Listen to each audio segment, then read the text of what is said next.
Fala galera do canal, eu sou o Victor Alves, seja bem-vindo ao canal Trilha Sênior. No vídeo de hoje eu vou te mostrar a evolução colossal que o Java teve ao longo dos últimos anos, especialmente com a versão 21 LTS que foi lançada. A gente vai passear tanto do ponto de vista de uma perspectiva de semântica, expressividade, modelo de concorrência que mudou absurdamente para melhor, coisas envolvendo também o GZC, que é um projeto focado no Garbage Collector do Java, por exemplo, a ideia de sub-milliseconds pause lá, então muita coisa maneira a gente vai ver, e eu acho que a galera deixou de acompanhar esses upgrades que aconteceram na linguagem muito por conta de preconceito com a verbosidade de versões legadas anteriores. E é óbvio, né, se a gente comparar as versões 5, 6, 7 do Java lá atrás, com por exemplo um código em Ruby, vou até deixar dois comparativos aqui, a versão legada, fazendo a mesma coisa ou fazendo um depara com a mesma lógica em Ruby, por exemplo, a diferença era colossal e absurda mesmo, de expressividade, verbosidade, sem contar o próprio modelo de concorrência do Java, o próprio GC do Java também não era o mais otimizado possível para várias coisas que podem acontecer, por exemplo, em ambiente de high throughput muito elevado, coisa do gênero. O próprio modelo de concorrência em si não é o melhor possível, a gente vai entrar em detalhes também já no vídeo de hoje, explicar o porquê, mas, de novo, isso é passado. O Java evoluiu bastante, a versão é 21, a gente está falando de códigos legais 5, 6 e 7. Então não faz sentido mais esse comparativo e hoje, inclusive, o Java bate de frente sim, com várias linguagens hoje já modernas, conhecidas e tudo mais, tá? Então, se você gostou do que eu comentei aí sobre o Java, tá curioso para ver os upgrades, as evoluções, fica aí no vídeo que vai ser bem bacana. Bom, pessoal, começando pelos projetos ativos da OpenJDK, vocês podem ver aí, tem vários projetos bem bacanas, especialmente, eu diria que o mais importante é o que está no topo aí da lista, que é a ideia de Lightweight, Concurrency e tal. Inclusive, o próprio Brian Guts fala nessa palestra, nessa talk dele, onde ele fala sobre os projetos ativos da OpenJDK, que o mais importante, o cara que provavelmente vai fazer todo mundo migrar para o Java 21, e a galera vem migrando em massa por conta dessa feature, inclusive, é a ideia de Lightweight Concurrency com Project Loom, com a ideia de Fibers e Continuation. A gente vai definir bem essas coisas hoje, vai explicar como é que o Java era antigamente, o que mudou com essa especificação nova do Project Loom. Então tem muita coisa bacana aí, mas como vocês podem ver na lista, tem muita coisa legal, né? Tem o projeto Ember, por exemplo, que a ideia é justamente de tirar essa verbosidade do Java, deixá-la mais moderna, no comparativo com outras linguagens bem famosas, né? Então um competidor claro ali é o próprio Kotlin, o próprio C# também. A ideia do GZC, por exemplo, que a gente vai abordar bastante também, com a ideia de submit pause no GC, que em throughputs mais altos, por exemplo, a galera batendo em massa na sua API lá com high throughput, bem massivo mesmo, né?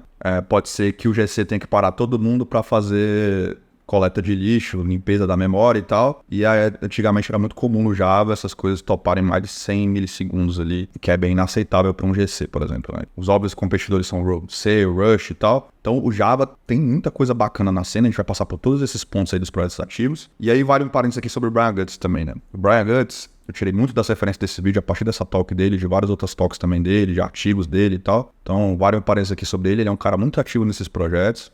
Ele foi o lead lá atrás da especificação do Java 8. Fiz na talk dele dizendo que muita gente vai migrar por analogia no comparativo.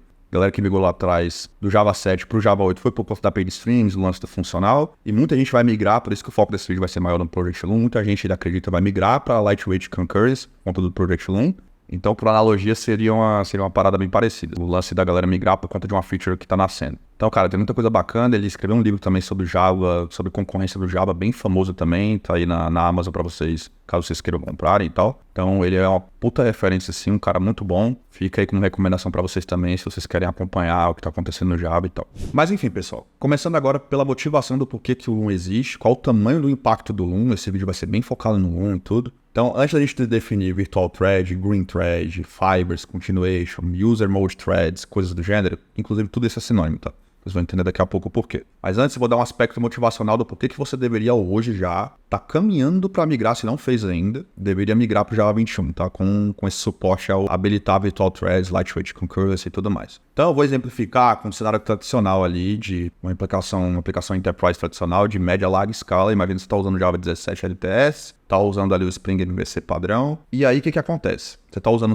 um servidor de aplicação ali, por exemplo, né? Tipo um Tomcat, um Undertow da vida ou algo do gênero. Vou colocar o Tomcat aqui, que é o mais padrão da galera usar no mercado. Imagina que você tem ali no pool destinado para ele, isso é padrão da configuração do Tomcat dentro do Spring, você tem algo em torno de 200 a 300 threads no pool, em throughputs básicos ali, intermediários e tal, é mais ou menos isso que ele consegue chegar na configuração padrão dele. Thread no Java 17, é cara a nível tanto de context switch, tanto a nível de memória também, etc. Especialmente memória, tá? Porque memória, uma thread no Java para ser instanciada e gerenciada, a gente chama inclusive essa thread que é cara de carrier thread, tá? Essa thread que é cara custa em torno de 1 MB de tamanho. Então se você tem 300 threads no pool, para atender a solicitação dos usuários ali, em uma carga média, você topa ele, só para deixar seu container no ar, numa aplicação tradicional Enterprise no EKS, em Kubernetes ou SS, enfim, qualquer outro gerenciador de containers aí da sua preferência, vai topar um container 300 megabytes de tamanho, só para ter o pool de thread que você precisa para sua aplicação escalar. Isso, cara, é muito ruim mesmo. Imagina agora o seguinte, o cenário piorou. Imagina que você tem 1000 requests simultâneos que você está recebendo na sua aplicação. Imagina que é uma page orders tradicional, ou um período de Black Friday, por exemplo, da vida, onde você tem 10 mil requests simultâneos, 20 mil requests simultâneos ali, de requests por segundo, por exemplo, e você tem que atender tudo isso.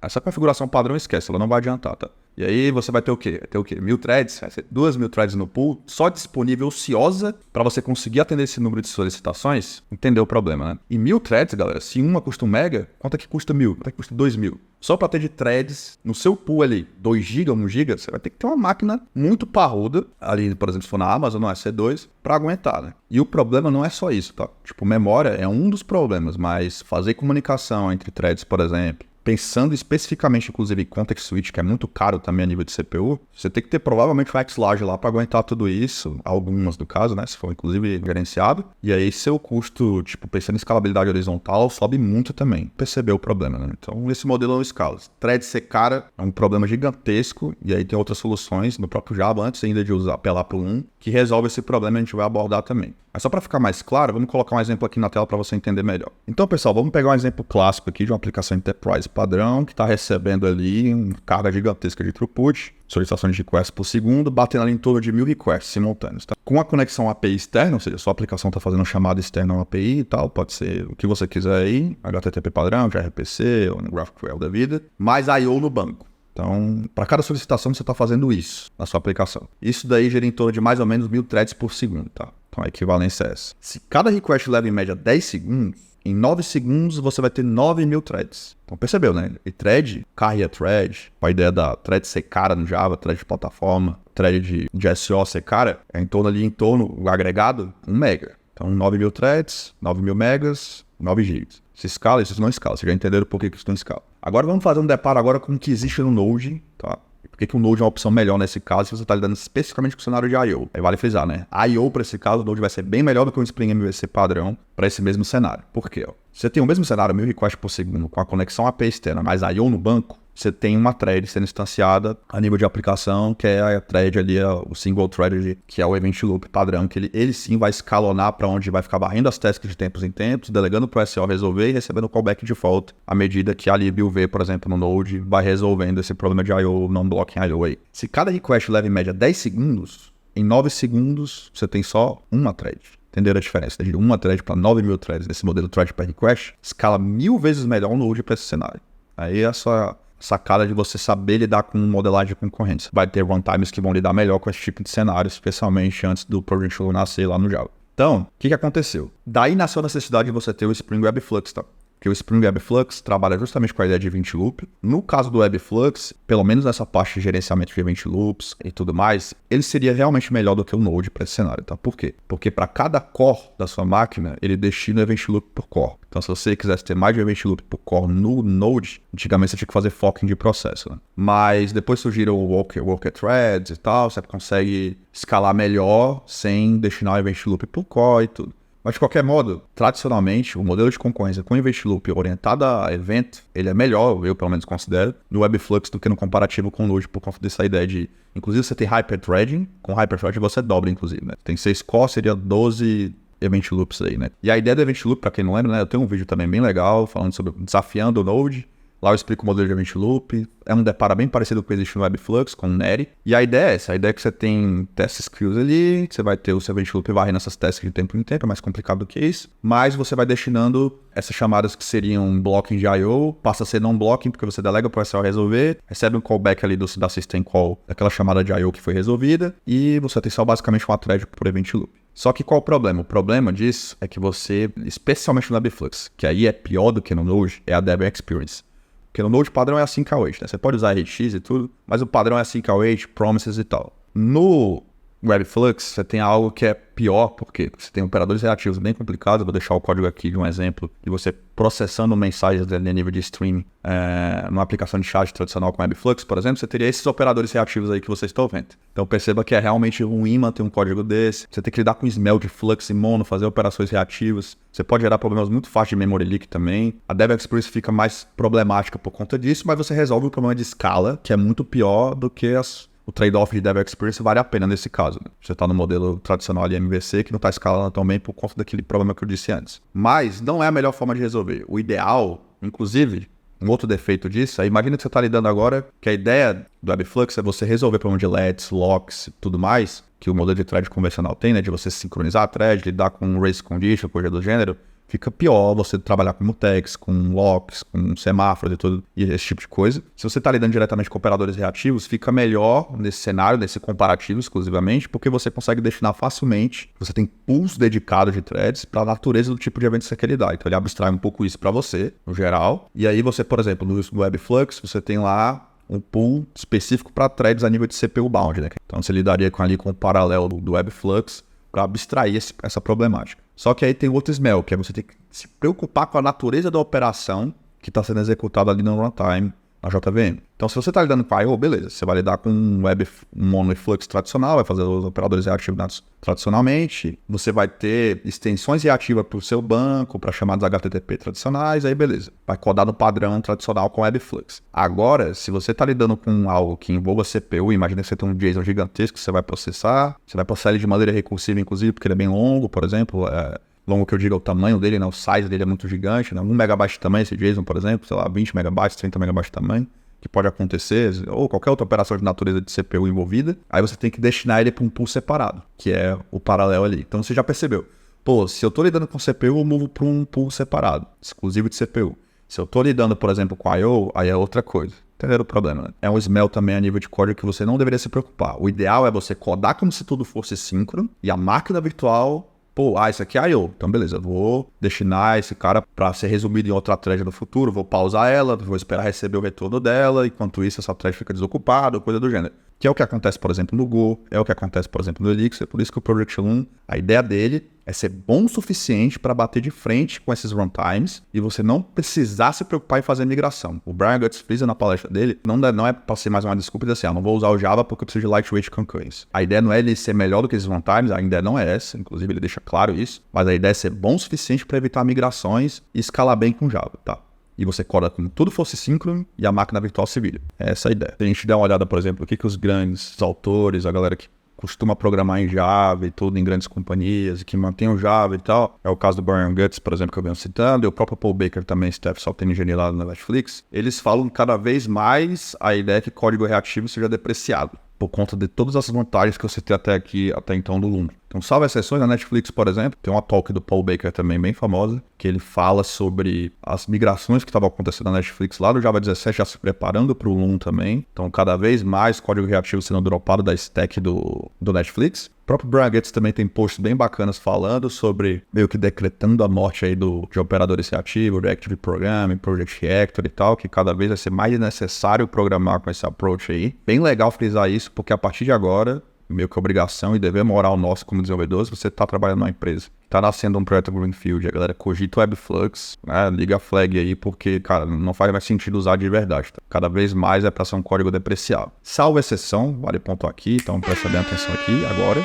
se você está programando em Kotlin, está usando Webflux, está usando Mono, Flux, etc., e não está passeando para coroutines, o que você faz com Mono e Flux, aí é melhor você fazer essa transição suave para coroutines, que é mais de boa, é mais tranquilo, porque não tem como você, não tem esse suporte no Java hoje, por exemplo, não tem APIs ou algo do gênero que, dado uma Mono ou uma Flux, eu transite e passei para Virtual Thread ou coisa do gênero, e aí esse refactor seria maior se você é um desenvolvedor Kotlin aí, tá codando numa codebase que o padrão é Kotlin com Spring Webflux. Salvo esse adendo, no geral, se é Java, ou se você está pensando em fazer algo do zero com Java ou Kotlin, faça com Spring MVC com a flag de Virtual Thread ligada aí, tá? Aí outro ponto, se você está usando Spring MVC, basta você adicionar uma flag e tudo meio que vai parecer mágico mesmo. Então você vai codar naturalmente como se fosse síncrono e não vai precisar se preocupar com bloco em I/O, com coisas envolvendo CPU, coisa do gênero. No geral vai escalar super bem, vai ser zero preocupação sua. Se eu não me engano, o pool lá de threads é padrão, é 800 virtual threads ali enabled. Você tá bem tranquilo aí, vai escalar bem, raramente vai ter problema, raramente vai ter que mexer nesse pool também. A concorrência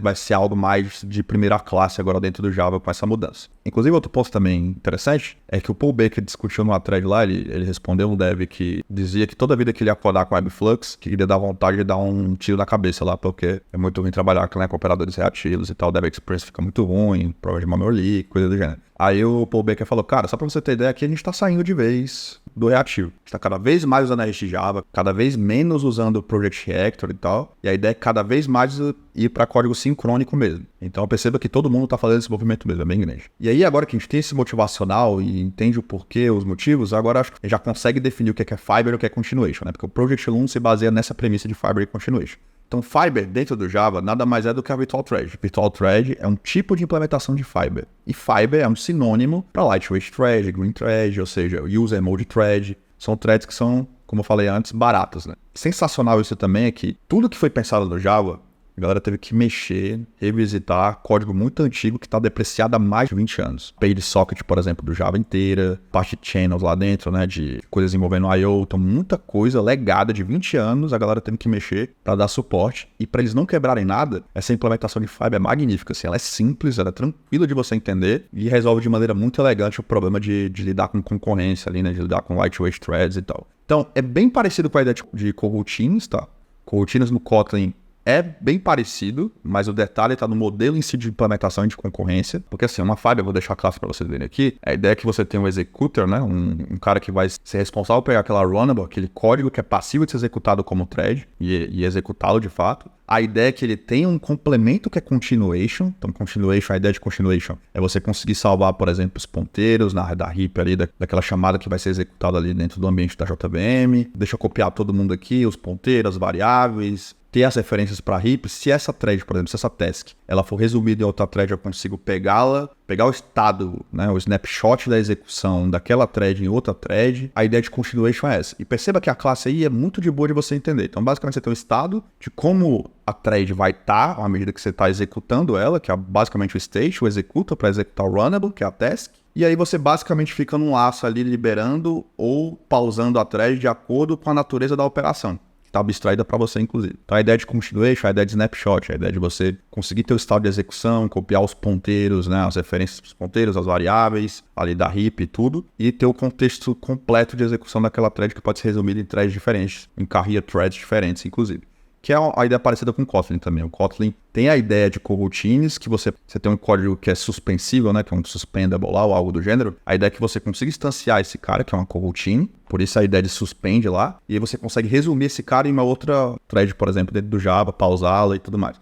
É parecido, a diferença tá no modelo exatamente, que o modelo do Kotlin é full cooperativo. Então, se algo estiver monopolizando demais o processador, no Kotlin, por exemplo, você tem que despachar para um pool separado também, usando o Dispatch as Default, por exemplo, do Kotlin. No Java, você não precisa fazer isso, porque ele trabalha com modelo preemptivo também. Tem a ideia de continuation, de modelo de concorrência cooperativa, parecido com o que existe no coroutines do Kotlin, só que ele vai além de preempção também. Então, a Virtual Thread, por exemplo, ela pode ver que aquele cara está monopolizando demais um processamento, por exemplo, se for de natureza de CPU, ele dá a chance de outra virtual thread ser executada e multiplexada ali pelaquela carrier thread. Aí eu tô falando agora termos agora que pode ser difícil de você entender. Então eu vou deixar uma imagem aí na tela agora que vai mostrar para você qual a ideia de como essas coisas funcionam, né? De virtual thread, de thread de plataforma do Java, de carrier thread e da thread de SO especificamente. Então se você perceber aí, você pode ter uma carrier thread pode multiplexar milhões de virtual threads, essa é a grande diferença. E esse cara vai rodar na plataforma da thread plataforma dentro do Java, que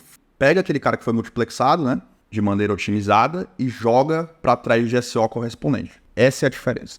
Então, galera, espero que vocês tenham entendido aí, né? Tenha ficado claro aí pelo diagrama da imagem também qual a ideia de carrier thread, qual a ideia de virtual thread, que é se a ideia de Fiber é igual, a ideia de continuation também, que é a ideia de você ter o estado de gerenciamento daquela thread ali dentro da JVM, a ideia de carrier thread, que é a ideia de você multiplexar até milhões de threads tranquilamente, porque é lightweight agora, e fazer essa multiplexação para thread de SO do kernel, isso tudo de maneira transparente, de maneira sincrônica, tranquilo, sem você ter grandes preocupações. Então eu espero que... Aí a gente vai falar muito mais também de Loom, de Elixir, de Go também. A gente vai fazer essas comparações eventualmente para ver. Que a ideia é que cada vez mais vocês se planejem para serem devs agnósticos, assim, de runtime, linguagem, ser cada vez algo mais tranquilo de você migrar de uma para outra, sabendo os trade-offs, sabendo o valor de concorrência. Tendo essa ideia, por exemplo, que eu citei aqui de preempção, de modelo cooperativo e tal. O modelo preemptivo, por exemplo, do Elixir é bem parecido com a implementação de Fiber lá, só que, claro, né, ainda mais sofisticado. Pode entrar nesses detalhes também no futuro, mas enfim, espero que tenham gostado. Deixa o like, se inscreve, compartilhe, e é isso, tamo junto.